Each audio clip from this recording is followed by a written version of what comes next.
अब ठाकुर जी संत भेष में जो आए थे रैदास जी के यहां, वो पारस मणि एक कपड़े में लपेट करके और छप्पर के एक छानी में उसको रख दिया, छप्पर में लगा दिया।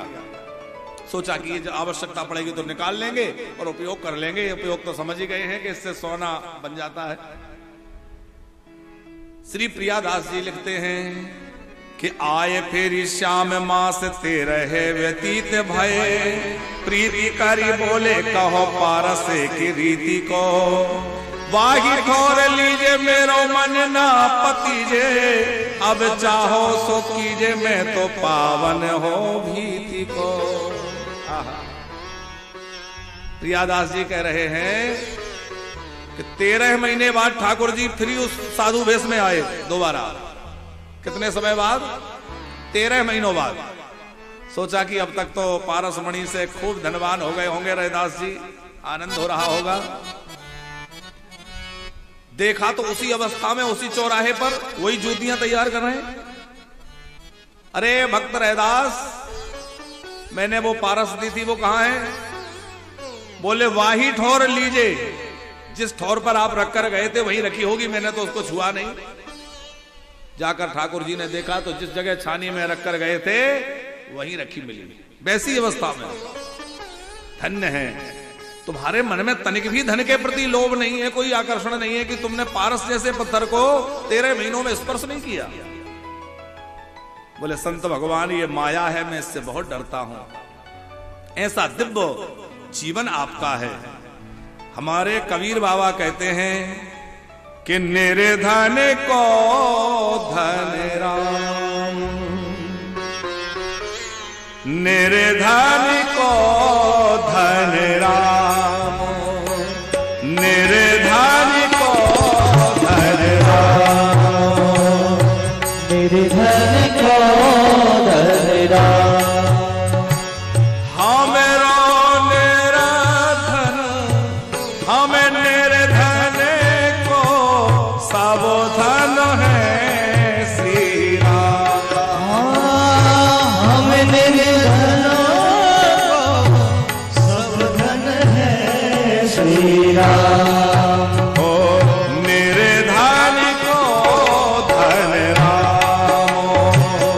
मेरे धन को धन राम। जागत उठत बैठत जप लो, जपो निरंतर नाम, जपो निरंतर नाम। निर्धन को धन राम, निर्धन को धन राम।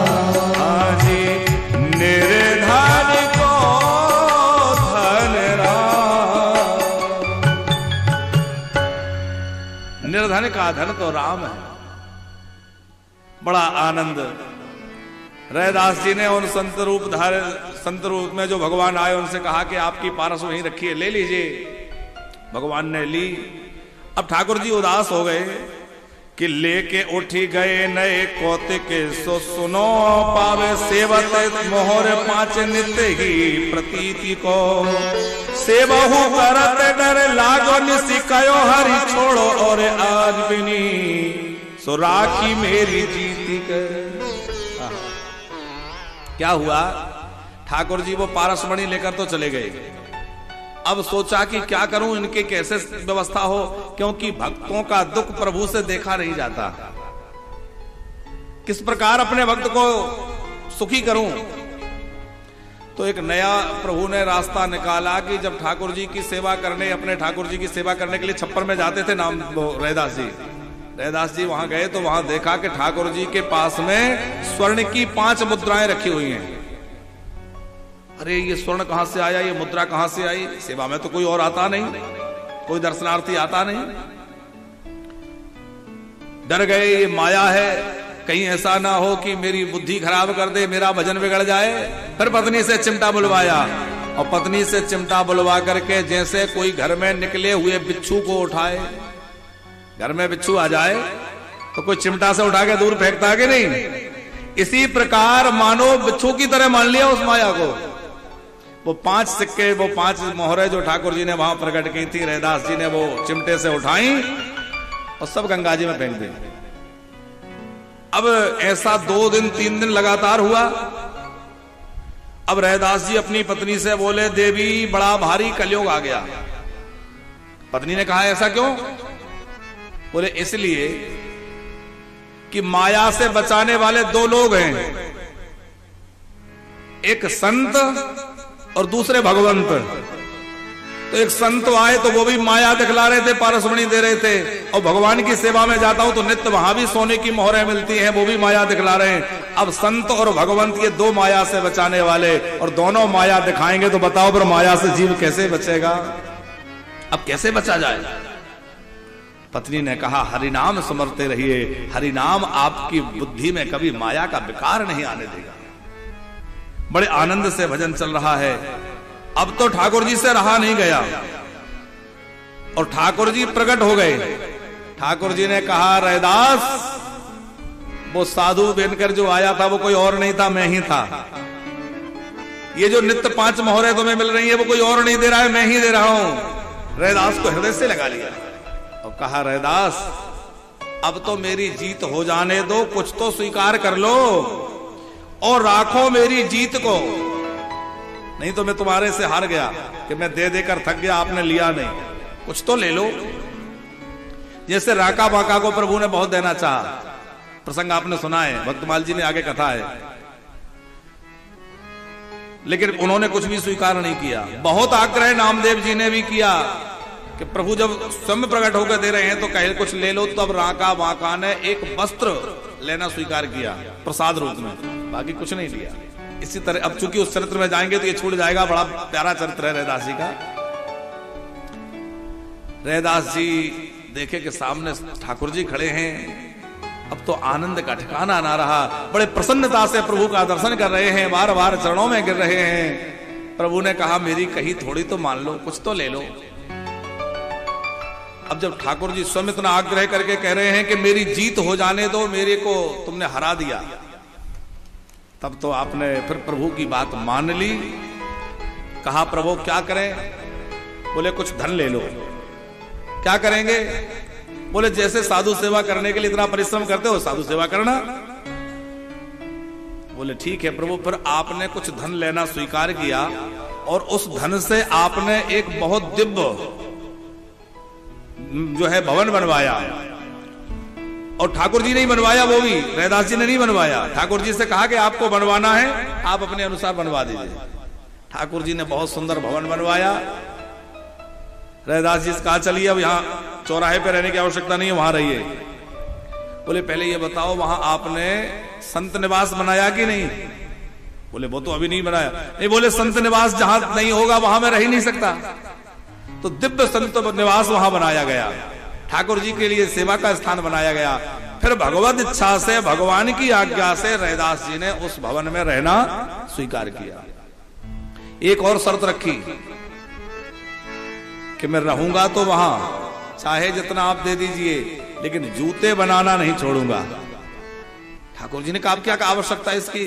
बोले आवश्यकता यह है कि जूते बनाते बनाते मुझे कितने संतों की चरण रज मिल जाती है, कितने संतों की सेवा मिल जाती है। अरे तो काशीपुरी है, यहाँ तो आए दिन बड़े बड़े महापुरुष आते हैं और उनके जूते संभालने में मुझे मेरे को उनके चरण मिल जाते हैं, उनकी चरण रज मिल जाती है। ये सेवा मैं कभी नहीं छोड़ूंगा। ठाकुर जी ने कहा जैसा आपको ठीक लगे। तो मान लई बात नहीं ठोर ले बनाई चाय, संतनी बसाए हरि मंदिर निचायो है। विविध वितान तान गणो जो प्रमाण होई, हो गई भक्ति पूरी जग जस गायो है। सब जगह खबर फैल गई, अरे रैदास तो भाई रातों रात माला माल हो गया, इतना बड़ा भवन बन गया, इतनी व्यवस्था हो गई कि दर्शन आवे लोग नाना विधि राग भोग, रोग भयो विप्रन को तन सब छायो है।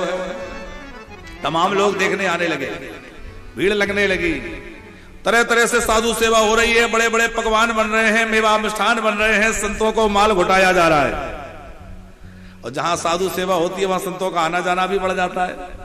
खूब माल घुट रहा है, रैदास जी के आनंद हो रहा है कि बड़े ही भले ही खिलाड़ी बे रहे हैं छानीदारी, करी घर पे अटारी फेरी दो जने सिखायो है। आगे बहुत प्यारी घटना हुई कि ब्राह्मणों ने इनको कुछ सताया है, लेकिन प्रियादास जी ने एक संकेत दिया है पंकज जी कि फेरी दुजन सिखायो है। किसने सिखाया? ठाकुर जी ने। उनकी मति ऐसी कर दी कि वो रैदास जी का विरोध करें। क्यों? बोले कोई विरोध नहीं करेगा तो इनकी महिमा प्रकट कैसे होगी, इनके अंदर कितनी भक्ति है, इनका क्या प्रभाव है, इनकी कैसी साधु सेवा है, उसका प्रकाश जगत में जब तक कैसे होगा जब तक कोई विरोध नहीं करेगा। विरोध करेगा तभी ना बात सब जगह फैलेगी। कबीर बाबा तो कहते हैं निंदा करने वाले को बहुत नजदीक रखना चाहिए, क्योंकि निंदा करने वाला हमारे पापों की धुलाई करता है। कबीर बाबा तो यहां तक लिखे हैं एक साखी में कि मां तो हाथ से मल धोती है बच्चे का, लेकिन निंदा करने वाला अपनी जिह्वा से उसके पापों को धोता है, उसके मल को दूर करता है। इसलिए मां से भी ज्यादा हितैषी जो है निंदक है। अब तो क्या हुआ कि लोगों को रैदास जी से ईर्ष्या होने लगी। अरे इतना धनमाल कहां से आ गया? तो लोगों ने, ब्राह्मणों ने जाकर के, काशी के सब ब्राह्मण इकट्ठा हुए और जाकर के राजा से शिकायत कर दी। देखो, अनाधिकारी होकर के वह साधुओं को भंडारा कराता है, इस तरह ठाकुर जी की पूजा करता है, यह शास्त्रोचित नहीं है और आपके राज्य में शास्त्र के विरुद्ध व्यवहार हो रहा है। राजा ने रैदास जी को बुलाया। रैदास जी आए, प्रणाम किया। वो राजा जो थे काशी नरेश, वो कबीरदास जी के शिष्य थे, कबीरदास जी से प्रभावित थे, उनसे दीक्षा ले रखी थी। अब रैदास जी को बुलाया, कहा कि ये सब लोग कह रहे हैं कि तुमने इस प्रकार से मंदिर बना रखा है, सेवा करते हो, साधुओं को भंडारा कराते हो और तुम्हारे वर्णानुसार तुम्हें ये उचित नहीं है, तुम्हें नहीं करना चाहिए। इन्होंने कहा ठाकुर जी मेरी सेवा ले रहे हैं, साधु मेरी सेवा ले रहे हैं, किसी को क्या आपत्ति है? राजा ने कहा तो क्या भगवान तुम्हें इतना प्रेम करते हैं? बोलिए तो ठाकुर जी की कृपा है, करुणा है। अब तो ब्राह्मणों ने स्वीकार नहीं किया। पंकज जी क्या किया? रैदास जी ने निर्णय, आरंभ में लिखा है ना नाभाजी ने कि आप निर्णय करने में बड़े कुशल हैं। बोले हम अपने ठाकुर जी को ले आते हैं, एक सिंहासन पर पधरा दो, ब्राह्मण अपने वेद मंत्रों की पूरी शक्ति लगा के उन्हें बुलावें और मैं अपने पदों से, अपने भाव से बुलाऊं। जिसके पास ठाकुर जी चले जाएं समझ लो उसी को ठाकुर जी प्रेम करते हैं। अब तो राजा को यह युक्ति बहुत अच्छी लगी और राजा ने वही कार्य किया। रैदास जी के ठाकुर जी आए कि प्रीति रस रास सो रैदास हरि सेवत है, घर ने दुराए लोक रंजनाधिकारी है। प्रेरित ये हृदय जाय त्वजन पुकारी करी, भरी सवन रप आगे कयो मुखकारी है। जन को बुलाए समुझाए न्याय प्रभु स्वामी, कीनो जग जस साधु लीला मनोहारी है। और जित प्रतिकूल में तो मानो अनुकूल आते, संतनि प्रभाव माने कोठरी की तारी है। अब राजा ने सालिग्राम जी के सिंहासन ठाकुर जी की लगवा दी। ब्राह्मणों से कहा कि करो अपना प्रयास। तो ब्राह्मणों ने जो है बढ़िया आसन लगा करके, आचमन प्राणायाम करके वेद मंत्रों का उच्चारण प्रारंभ किया। कोई ध्यान कर रहे हैं, कोई योग कर रहे हैं, कोई जप कर रहे हैं, कोई कुछ कर रहे हैं। मृग चर्म बागांबर आदि पर बैठकर हवन जप तप स्तोत्र पाठ करने लगे, लेकिन करते करते थक गए। ठाकुर जी प्रकट नहीं भय, थोड़ी लगा ठाकुर जी प्रकट नहीं भय। और अब रैदास जी से कहा बुलाओ, तो रैदास जी कहने लगे हे हरि आवा हो बेगी हमारे,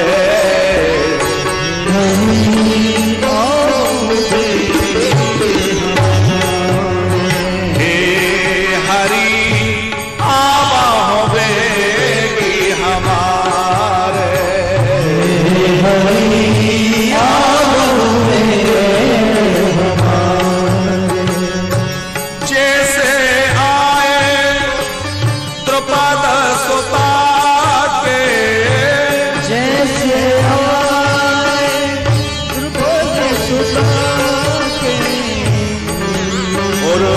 गज के काज सवारे गज हे हरि आवा होवेगी हमारे हे हरि आवा होवेगी हमारे जो पहला दो हेतु नर हरि है जो पहला हेतु नर हरि है प्रगट बद खम्बन को हारो प्रगट बद खम्बन को पति राखो